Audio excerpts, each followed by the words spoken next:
Y'all ever hear about the man that in 2004 was getting letters and instructions from a church that was gone since the 1700s? Get your popcorn. This is good. Hi, my name is Noah. I'm a spooky spiritualist, and on my page we talk about death, spiritual reparations, haunted people, places, and things, and how you can fuck around and find out. If you are not following me, go ahead and follow me now. So this is absolutely a true story. In 2004, a man named Jacob Skelen rented an apartment. The apartment sat next to a hill and apparently had some old junk mail that didn't belong to him.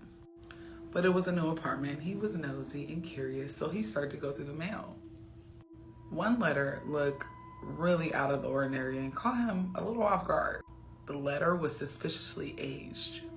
The ink was indigo blue, and it was addressed to the current resident. The return address was the Biggin Episcopal Church. The city was St. John Parish, State, South Carolina, no zip code. So he carefully opened the letter because this letter was old as hell, and any wrong move would have disintegrated it. He held it up to the light and seen a picture of Jesus with a thorn crown on. His eyes were closed. Within it was a note, instructions, if you will.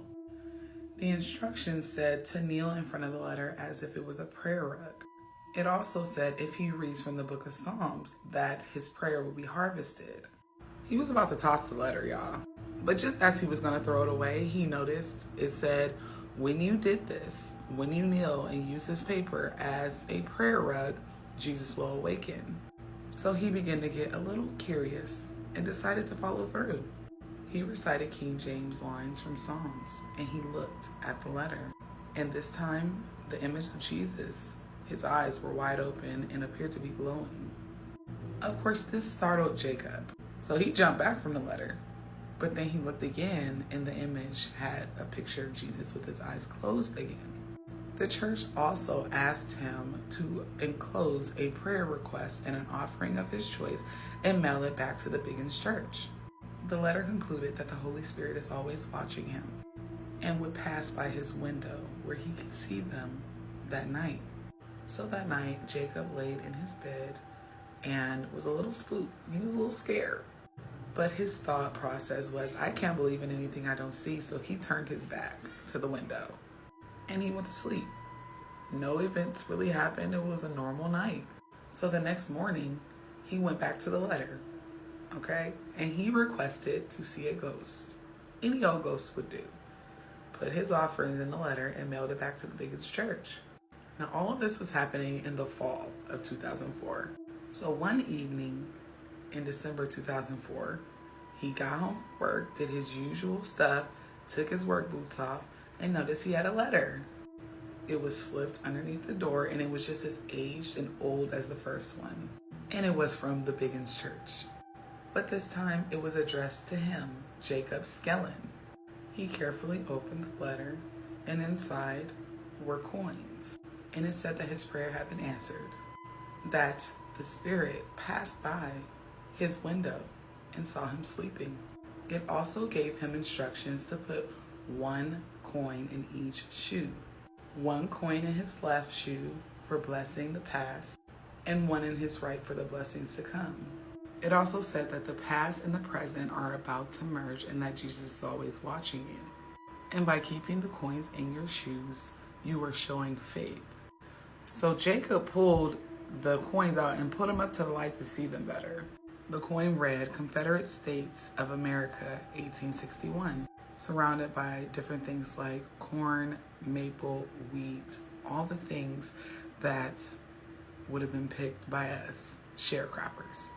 The letter also gave further instruction that he needed to read the 28th chapter of Deuteronomy, which they were so kind to inscribe on the letter, and that he could put his prayer request back in the envelope and send it right back to them. It also stated that he needed to wear these coins in his shoes the next day. And the following night, he needed to place one coin inside of his house and one outside of his house, right in front of his door. So Mr. Jacob Skelen asked for money, followed all the instructions, wore the coins in his workbook, put his request back in the envelope, and sent it off. The coins remained there all that week. He was actually starting to question himself, like, what am I doing, right? Then he got some more junk mail, and it was for a antique show in Charleston. So he took the coins down there, right? Just to see what they were worth. And come to find out, these coins were very rare and worth a lot of money. The coins were designed by a man named Robert Levitt Jr. and were worth $5,000 each. Excited with his newfound wealth and fully a believer at this point, he waited for the next letter.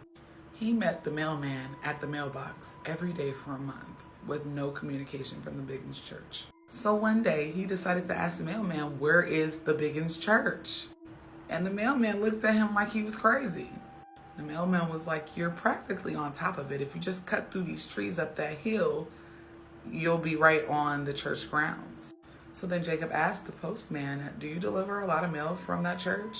And the man literally stopped what he was doing and was like, what you mean? Do I deliver mail from that church? So then Jacob explains to him that he's been getting letters from this church. And the mailman's like, well, I didn't put them there. I ain't put nothing at your door from no Biggin's church. But the mailman smiled and said, why don't you go take a look at Biggin's church for yourself? So he did just that. He went up the hill and was looking for this church, and he found it. He saw a graveyard and a skeleton of what a church used to be. And it wasn't a new graveyard. These graves had been there for hundreds and hundreds of years. Biggin's church was built in 1712, burned down in 1756, and was rebuilt in 1761, and then was burned down again in 1886. There was actually a little sign that said all of this information and said that it was never rebuilt after 1886. Y'all do good and be good.